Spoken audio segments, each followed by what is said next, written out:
दोस्तों स्वागत है सभी का exams with MS YouTube channel पर। फिजिक्स के कई सारे मॉडल पेपर हम ऑलरेडी देख चुके हैं, चैनल पर अपलोड हो चुके हैं। क्लास 11th वार्षिक परीक्षा के फिजिक्स के इम्पॉर्टेंट क्वेश्चन वाले मॉडल पेपर अलग अलग कोड के आप चैनल पर देख सकते हैं। इसी क्रम में आज एक और हम लोग फिजिक्स का पेपर देखने वाले हैं। CR कोड का 3 घंटे समय, 20 बहुविकल्पीय प्रश्न है बच्चों इसमें, और बाकी लिखने वाले प्रश्न हैं, सॉल्व करने वाले प्रश्न हैं कॉपी पर।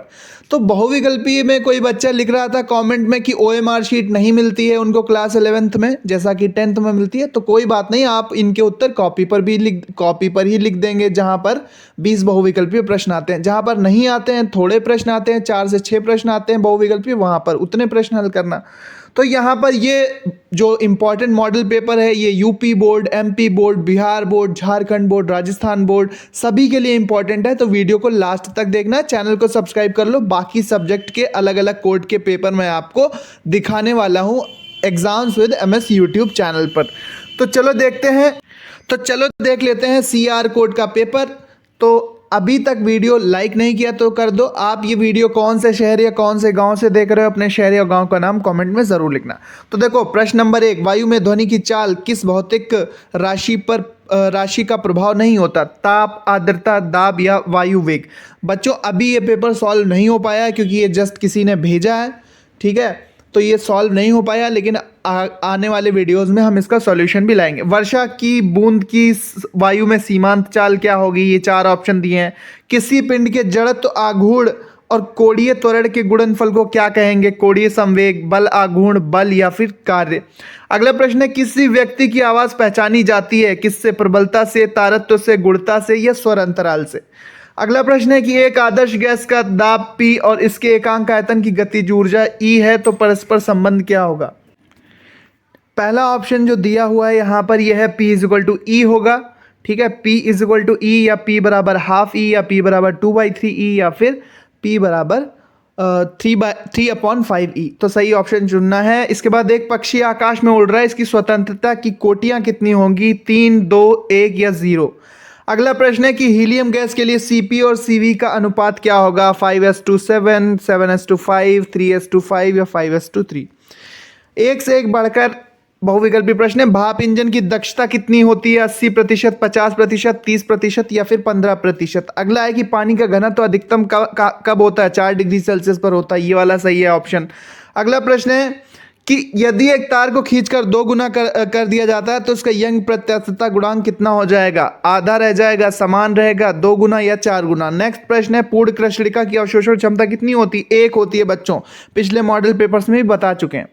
इसके बाद लिखा है बल्ब F = P/A में क्या संबंध है? तो ये होता है, ठीक है, दाब बल बराबर, तो दाब जो होता है बच्चों वो होता है बल बराबर क्षेत्रफल, ठीक है, बल बटे क्षेत्रफल। तो यहां पर से क्या ऑप्शन हो जाएगा? यहां पर जो F हो जाएगा वो हो जाएगा A × P। ये C वाला ऑप्शन यहां पर ये करेक्ट हो जाएगा, सा वाला विकल्प सही है, ये वाला। अगला है, एक माइक्रोन होता है 10⁻⁻6 मीटर के, ठीक है, कितना होता है? 10⁻⁻6 मीटर के। कई सारे सिंपल क्वेश्चन है। MKS पद्धति में त्वरण का मात्रक क्या है? मीटर/सेकंड स्क्वायर है, ठीक है, C वाला ऑप्शन है। अदिश राशि कौन सी है? विस्थापन, बल, ऊर्जा या त्वरण। बताना है आपको अदिश राशि कौन सी है? तो मेरे समझ से ऊर्जा होना चाहिए। अगला है, शक्ति का मात्रक क्या होता है? शक्ति का मात्रक होता है अश्व शक्ति, ठीक है। अगला प्रश्न है कि गामा, ईटा और बीटा में क्या संबंध होता है? ठीक है, ये आपको बताना है। 4 ऑप्शन दिए हैं। इसके बाद मोल विशिष्ट ऊष्मा का सूत्र क्या होगा? ये होगा या फिर ये 4 ऑप्शन दिए हैं। इसके बाद संचार ग्रह उपग्रह इनसेट 11B का पृथ्वी के परिक्रमण काल कितना है? 12 घंटे, 24 घंटे, 48 या 30 घंटे। अगला है कि प्रक्षेप पथ के उच्चतम बिंदु पर त्वरण का मान समान होता है। त्वरण का मान कितना होता है? प्रक्षेप पथ के उच्चतम बिंदु पर जो मैक्सिमम हाइट होती है वहां पर त्वरण कितना होता है? अधिकतम होता है, न्यूनतम होता है, 0 होता है या G के बराबर होता है। अब एक एक नंबर के प्रश्न। G और G में क्या संबंध है? आवर्तकाल किसे कहते हैं? ऊष्मागतिकी का प्रथम नियम समझाइए। ये भौतिक नियम किस राशि के संरक्षण पर आधारित है? संपीड्यता क्या है? 1 जूल से क्या तात्पर्य है? किलोवाट घंटा और जूल में संबंध लिखो। बिल्कुल सिंपल, एक एक नंबर के प्रश्न 2-2 लाइन, 3-3 लाइन में इसका उत्तर आ जाएगा। मैक्सिमम आधे पेज में इन प्रश्नों का उत्तर आएगा। अगला है कि अनुप्रस्थ और अनुदैर्ध्य तरंगों में अंतर जरूर तैयार कर लेना। सरल आवर्त गति करने वाले एक कण की साम्य स्थिति से 4 सेंटीमीटर दूरी पर त्वरण 16 सेंटीमीटर पर सेकंड स्क्वायर है, इसका आवर्तकाल निकालो। अगला प्रश्न है कि किसी गैस को संपीड़ित करने के लिए किए गए कार्य को समझाइए। विकिरण संबंधी स्टीफन का विकिरण नियम लिखिए। और प्रश्न नंबर 3, जहां पर 3-3 नंबर के प्रश्न है, अणुगति सिद्धांत, बायल और चार्ल्स के नियम लिखना है। इसके बाद कोई गीजर 3 लीटर प्रति मिनट की दर से बहते हुए जल को 27 से 77 डिग्री सेल्सियस तक गर्म करता है। यदि गीजर का परिचालन गैस बर्नर द्वारा किया जाए तो ईंधन के व्यय की दर क्या होगी? बर्नर के ईंधन का दहन ऊष्मा का मान दे दिया है। अगला प्रश्न है कि पानी की 1000 छोटी बूंदों जिसमें प्रत्येक की त्रिज्या 0.01 mm है, मिलाकर एक बड़ी बूंद बनाने में मुक्त ऊर्जा की गणना करो। पानी का पृष्ठ तनाव दे दिया हुआ है 7 × 10⁻² न्यूटन पर मीटर। अगला है कि एक समान त्वरण से गति करते हुई किसी वस्तु के द्वारा किसी विशेष सेकंड में चली गई दूरी के लिए सूत्र निकालो, व्यंजक प्राप्त करो।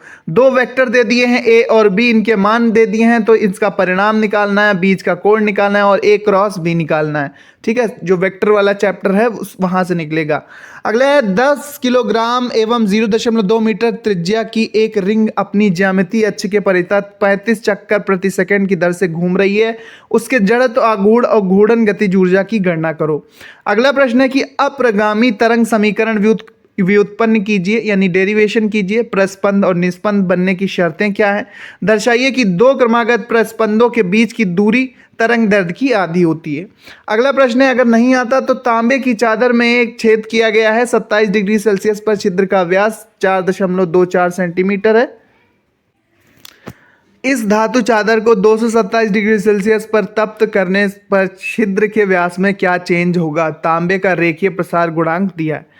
अब 4th में सभी खंड करने की एवोगैड्रो विधि द्वारा परमाणु का आकलन किस प्रकार किया जाता है, समझाइए। किस प्रकार किया जा सकता है, समझाइए। नहीं आता तो ये वाला करेंगे। एक परमाणु को द्विपरमाणु गैसों के लिए विशिष्ट ऊष्माओं के विषय में बताइए। ऊष्मागतिकी के प्रथम नियम के आधार पर सिद्ध करो कि किसी निकाय की आंतरिक ऊर्जा में परिवर्तन क्या होता है। नहीं आता तो समतापी और रुद्धोष्म प्रक्रम के लिए दाब आयतन ग्राफ खींचिए। इसमें किसी वक्र का ढलान अधिक होता है, इसका कारण दीजिए। किस वक्र का ढलान अधिक होता है, कारण देना है। पृथ्वी की सतह से h ऊंचाई पर किसी कृत्रिम उपग्रह की कक्षीय चाल के लिए व्यंजक स्थापित करो। डेरिवेशन करना है। दर्शाइए कि उपग्रह का वेग उस वेग के द्रव्यमान पर निर्भर करता है। नहीं आता तो सरल लोलक बताना है। इसके आवर्तकाल के लिए व्यंजक का डेरिवेशन करना। फिजिक्स क्लास 11th का ये मॉडल पेपर 2024-25 की वार्षिक परीक्षाओं के लिए। बाकी मॉडल पेपर भी आ चुके हैं चैनल पर, फिजिक्स के, केमिस्ट्री के, बायो के, मैथ के। सो वहाँ पर आप देख लेना। इसका सॉल्यूशन भी जल्दी आएगा। बस कमेंट बॉक्स में लिखो कि इसका आपको सॉल्यूशन चाहिए, तुरंत इसका सॉल्यूशन आपको प्रोवाइड कराया जाएगा। मिलते हैं अपने नेक्स्ट वीडियो में। इसका PDF आपको हमारे टेलीग्राम चैनल पर मिलेगा। टेलीग्राम चैनल का लिंक डिस्क्रिप्शन में है। व्हाट्सएप चैनल भी ज्वाइन कर लेना, वहाँ पर आपको सारी अपडेट्स मिलती रहेंगी। मिलते हैं नेक्स्ट वीडियो में किसी एक नए कोड के इंपॉर्टेंट मॉडल पेपर के साथ। Thanks for watching. मिलते हैं नेक्स्ट वीडियो में। चैनल को सब्सक्राइब कर लीजिए।